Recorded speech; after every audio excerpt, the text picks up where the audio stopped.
This is another New York City story. A lot of stories today dealing with city life. That's sort of a theme, bit of an existential theme of this episode here. This is from the Lever News, Julia Rock. Friends of the court, quote unquote, ask SCOTUS to raise rents. Billionaire real estate interests and conservative mega donors with ties to the Supreme Court justices want the High Court to end rent stabilization. Now, rent stabilization is different from rent control. Rent control is very rare in New York City. Rent stabilization is actually very, very common. So before we get into this, let's just go. This is from the New York Times. Just a little overview of what rent stabilization is. Rent stabilization applies generally to apartments in buildings with at least 6 units that were built before 1974, where an apartment was leased after June 1971. This was enacted in 1969. It also applies to newer buildings that receive tax breaks because they have units that rent at below the market rate. The median monthly rent is about $1,400 for rent-stabilized units, compared with $1,845 for unregulated units. That's got to be dated because rents have just there's no fucking way skyrocketed. No way. Then. This has got to be like 10 years old. No, it's not 10 years old, but it's probably 5 years old or maybe around the pandemic time, because that's definitely that 1845 is way higher. But anyway, I had a rent stabilized apartment in Williamsburg, Brooklyn. Was a 1-bedroom for like $1,550, which is about $1,200 below the market rate for a non-rent stabilized 1-bedroom in that area. It was a very, very nice area that we had the rent stabilized unit. So about 44% of units in New York City are rent stabilized units. There are a lot of apartments that are on that. You're in a rent stabilized unit, correct? I sure am. Exactly. So this is what makes New York City affordable for, forget about poor working class people, for middle class people, right? Without this, it would be almost impossible for any middle class person to live here. That's why I always tell people, because the way that it works, for those of you from pretty much anywhere but New York, this would be very arcane to you. The way that this works is if you get into an apartment, they can only raise your rent a certain percent depending on what lease you take. If you take a 1 year, it's one amount. If you take a 2 year, it's another amount. So say 1% increase on a 1-year lease and 3% on a 2-year lease, right? And as a result, your rent is going to go up much more slowly than the market demand. So that's why if you get, at this point, I'm kind of one of those people. If you get somebody who moved into a neighborhood before other people moved in, then very quickly you're paying half the market rate. So this is why I tell a lot of people who tell me, like, I'll get kids on tours, I'll get like art kids who want to move to New York. I tell them, listen, if I were your age getting out of college, New York is probably literally the last place on earth I would move. The only reason I am in New York is because I got here before you. I'm not paying what you're going to pay. If I had to pay that, I would not live in New York. And you're not even in the arts anymore because you can't be in the arts anymore. There are no arts anymore, really. Very little. Well, there's that too. I mean, sometimes if I really get into it, I'll talk about David Byrne wrote that great article telling people, he pulled a Kamala Harris before Kamala Harris, don't come. He basically said, don't come. And he explained when he was coming up, he lived in Soho when those were all abandoned industrial buildings, and he was paying $50 a month, and there were chemical smells from when it was a factory. And he said it was probably dangerous, but you know what? It gave me space to develop a style. It gave me space to develop my art. How you gonna develop art sculpting in your kitchen, working 2 jobs? Yeah, no, and now David Byrne, he's wealthy now. He lives in Chelsea, and all the apartments are rented out to people who don't live in them. They still sit empty, but they're being paid for $3,000 a month by some, multi-millionaire who lives overseas who maybe uses it a month out of the year.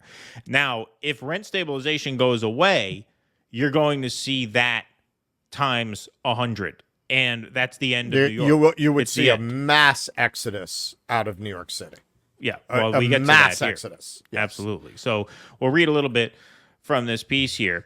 At issue is a petition from two landlord lobbying groups asking the High Court to overturn New York City's rent stabilization law, which has been on the books since 1969 and limits annual rent increases for more than 1 million units in the city, nearly half of all rentals. Samuel Stein, a housing policy analyst at the Community Service Society, an anti-poverty organization in New York, said that if the Supreme Court were to overturn the rent stabilization law, quote, it's the end of New York City. That's 100% right.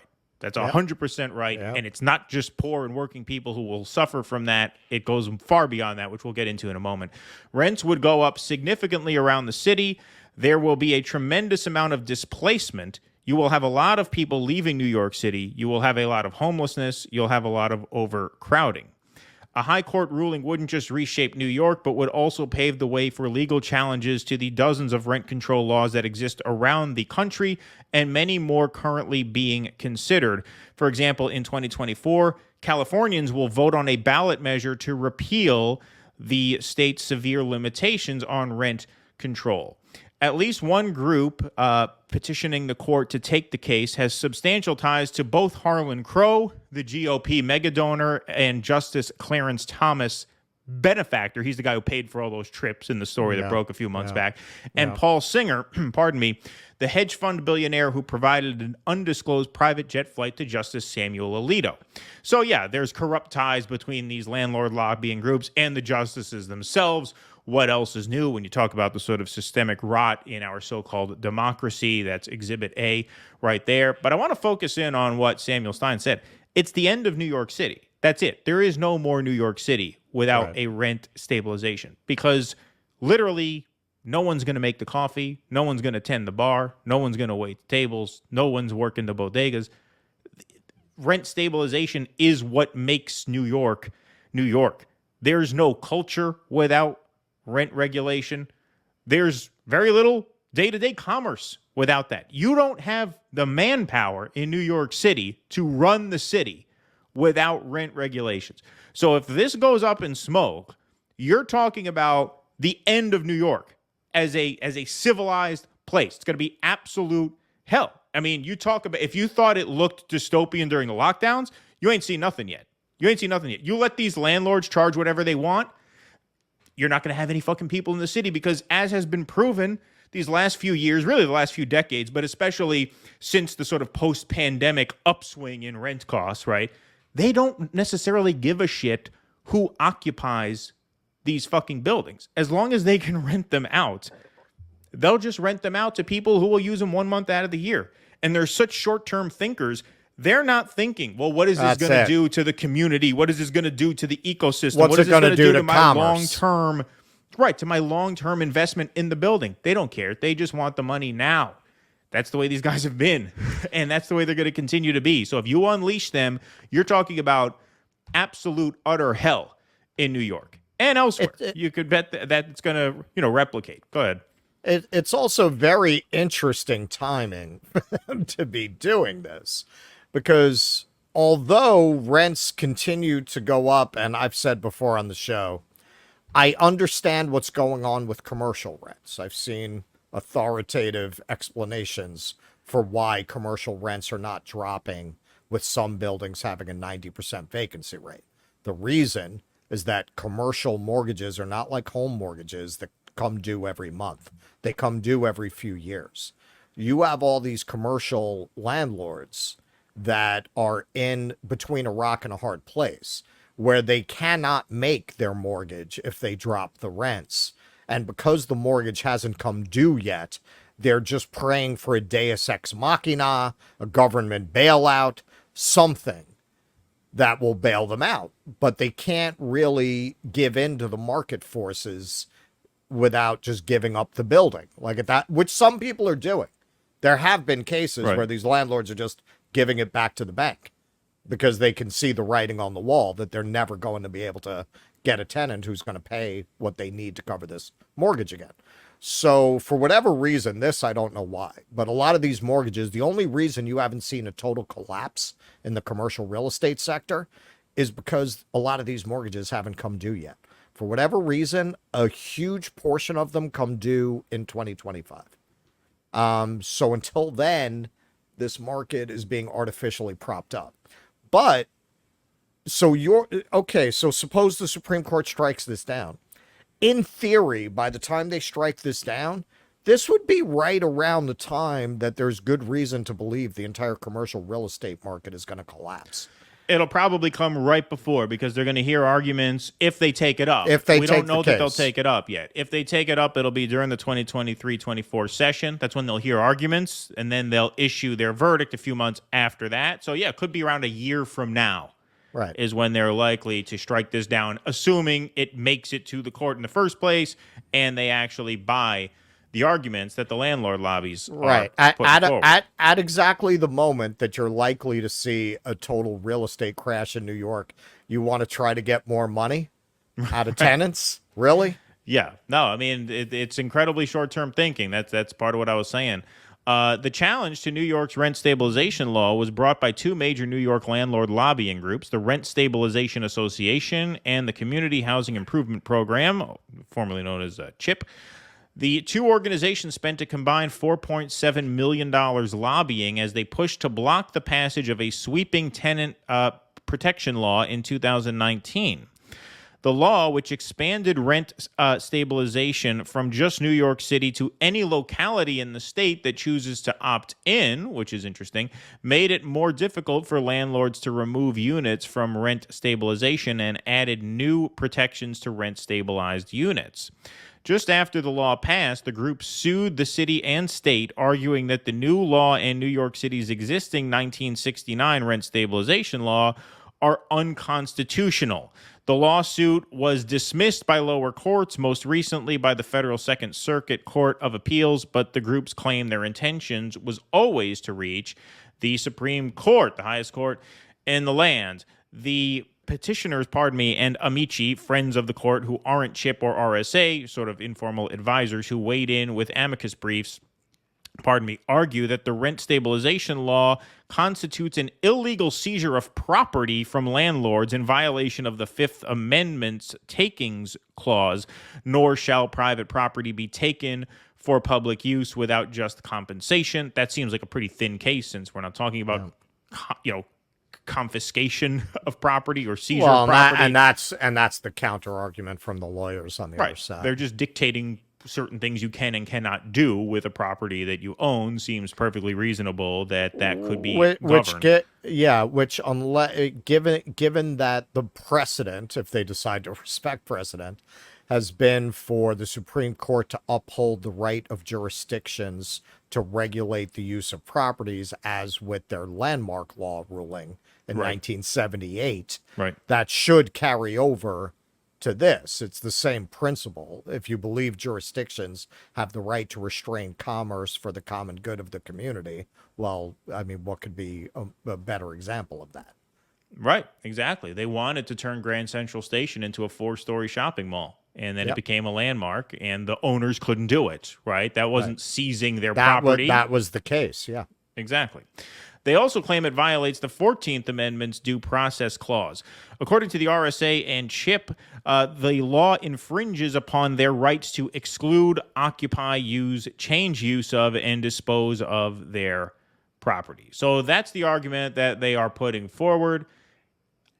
My guess is that this will not succeed, just because it's been shot down in the past. But, it is a right-wing court, and it is a scary thing, because if a thing like that succeeds, you're talking about a degraded quality of life for everybody in New York City. Dickensian. Oh, yeah. No, it's going to be horrible for everyone. There's going to be no life to enjoy. This is what, our final segment of the night, we're going to talk a little bit about Tucker Carlson gave a speech in Hungary about the immiseration of cities and the sort of emptiness of city life. And I thought this was related in a certain sense, that the people who were doing this, even the landlords who stand to maybe make a short-term profit off of this, are doing so at the expense of quality of life for everyone in the city, including rich people who enjoy the culture and the art and the recreation and the leisure of New York City.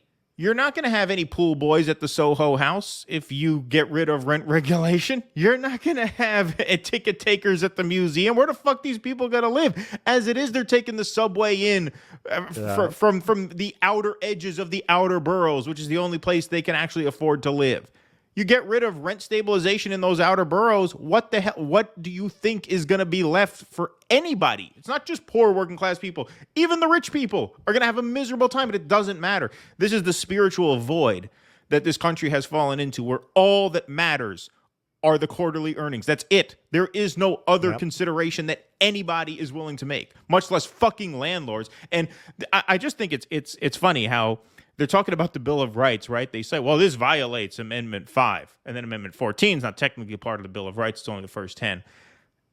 The irony is, obviously, the Constitution, as great a document as it is, I'm not saying that there's no wisdom in that document. It was really written of, by, and for landlords. I mean, the Constitution was written by landowners for the empowerment of landowners. Those are the only people who had political power at the time that document was written. And now it's being invoked to basically further empower landlords to charge whatever they want to whoever they want in whatever building they want. Any regulation, any oversight, be damned. Well, and it's sad and it's ironic and it's telling that it's coming out of New York, because although I've often said New York is basically a Rockefeller Republican city. Right. It wasn't always. That's why we have rent stabilization laws. New York was known for its radical leftism at one point. We produced people like Bella Abzug, these, very fiery left radical politicians. And Koch was kind of the Jimmy Carter transition of New York Democrats, that transition into neoliberalism. A lot of people don't realize that Giuliani's gentrification program was something that Koch's last administration had really paved the way for. He was the one who first started sending out the cops to crack down and drive the homeless and street life out of the neighborhoods and to invite in the developers. And Giuliani just continued what he had started, but it was really started by a Democrat. That's how New York became what it is now. That's why New York has these unique protections. No other city in America has such strong tenant protections. And really, it's the last legacy of that progressive era in New York City. It's the last element of that still standing. So it's not surprising that it's such a thorn in the side to the people who New York belongs to now that they would come for it. I mean, they bitched about it forever.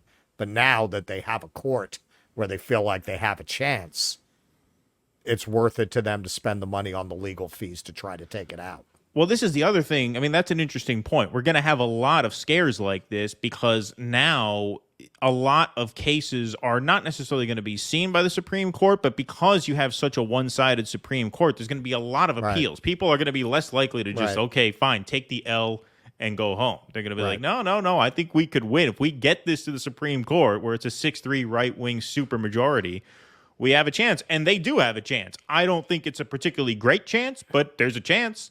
And that would just usher in just an absolute nightmare. An absolute nightmare if that happens. And so that's what you got to look forward to in one reality or another. If they were willing to unleash the chaos of overturning Roe v. Wade, there's really no telling. Like, you can't assume that they're going to decide anything based on the destruction to society that's going to come about through their decision. Please clap.